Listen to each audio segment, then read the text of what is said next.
నిజంగా అత్యంత సిగ్గుపడాల్సిన విషయం ఇది.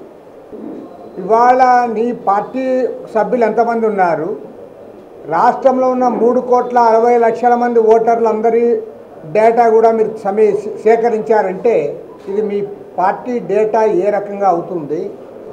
ఒక్క మాటలో చెప్పాలంటే ఇవాళ తెలంగాణలో అధికారంలో ఉన్న టీఆర్ఎస్ పార్టీ, రాష్ట్రంలో అధికారంలో ఉన్నటువంటి తెలుగుదేశం పార్టీ, ఈ రాష్ట్రంలో ప్రతిపక్ష పార్టీగా ఉన్న వైఎస్ఆర్ కాంగ్రెస్ పార్టీ మూడు కూడా కుమ్మక్కై ఇవాళ రాష్ట్రంలో ప్రజాస్వామ్యానికి పాతరేస్తూ ఉన్నారు. పైగా చంద్రబాబు నాయుడు గారు అంటారు అంతా నేను చాలా సీనియర్నని. ఈ సీనియర్ అంతా కూడా జూనియర్ కాపీ కొడతా ఉన్నాడు కేసీఆర్. ఒక రకంగా చెప్పాలంటే ఇద్దరు కూడా ఒకే school of thought. Chandrababu Naidu, Chandrasekhar Rao ఇద్దరు కూడా ఎన్టీ రామారావు గండిపేటలో స్కూల్ పెట్టినప్పుడు గండిపేట స్కూల్లో ఇద్దరు కూడా టీచర్లు. వీళ్ళిద్దరు రామారావు గారు తెలుగుదేశం పార్టీ అధ్యక్షుడిగా ఉన్నారు. అప్పుడు ఇద్దరు కూడా క్లాసులు చెప్పేవాళ్ళు. ఇప్పుడు మొత్తం రాష్ట్ర ప్రజలకు ఈ క్లాసులు చెప్తా ఉన్నారు. పైగా సిగ్గు లేకుండా ఇదేదో ఆంధ్ర రాష్ట్ర ప్రజలకు తెలంగాణ ప్రజలకు వివాదమైనట్లుగా చిత్రీకరిస్తూ ఉన్నారు. తెలంగాణ పోలీసులకు ఆంధ్ర పోలీసులకు తగాదా పెడతా ఉన్నారు. ఆయన సిట్టు వేస్తాడు, ఈయన ఒక సిట్టు వేస్తాడు.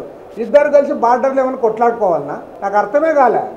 గిఫ్ట్ ఇస్తాను, నేను గిఫ్ట్ ఇస్తాను, నేను రిటర్న్ గిఫ్ట్ ఇస్తాను అంటే ఇద్దరు కూడా ఒకరినొకరు తిట్టుకొని ఆయన పెత్తనం ఇక్కడెందుకని ఈయనంటాడు, ఈయన పెత్తనం అక్కడెందుకని ఆయన అంటాడు. అక్కడ ప్రజలను రెచ్చగొట్టి ఆయన లబ్ధి పొందుతూ ఉన్నాడు, ఇక్కడ ప్రజలను రెచ్చగొట్టి ఈయన లబ్ధి పొందుతూ ఉన్నాడు. ముఖ్యమంత్రి హోదాలో కేసీఆర్ జగన్మోహన్ రెడ్డికి 1,000 కోట్ల రూపాయలు ఇచ్చాడు, ఇంకా 1,000 కోట్ల రూపాయలు ఇస్తున్నాడని అంటే అసలు దీన్ని ఏమనాలి? ఎక్కడి నుంచి వచ్చా మీకు డబ్బులు? ఇవాళ ఇక్కడ చంద్రబాబు నాయుడు కానీ, అక్కడ కేసీఆర్ కానీ, ఇవాళ జగన్మోహన్ రెడ్డి కానీ 1,000 కోట్ల రూపాయలు 1,000 కోట్లని వాళ్ళే చెప్తా ఉన్నారంటే కనీసం 100 కోట్లు ఉంటాయి కదా. మీ అబ్బ గంట అని అడుగుతా ఉన్నాం. ఎక్కడి నుంచి వచ్చాయి ఈ డబ్బులు? తిరుపతిలో ఆల్రెడీ చంద్రగిరి నియోజకవర్గంలో YSR Congress party MLA Chevireddy Bhaskar Reddy, Telugu Desam party అభ్యర్థి ఇద్దరు కూడా అప్పుడే మొత్తం ఇంటింటికి చీరలు పంపిణీ అయిపోయింది, ప్యాంటు షర్టు కూడా ఇచ్చారు. వాడు ఏమైనా రేపు ఎలక్షన్లు వచ్చినాక అందరికీ బనీన్లు డ్రైవర్లు పంచుతారేమో తెలియదు. సిగ్గు లేకుండా ఒక్కొక్కరు కోట్లాది రూపాయలు ఖర్చు పెట్టి మొత్తం అన్నీ కూడా పనిచేశారు.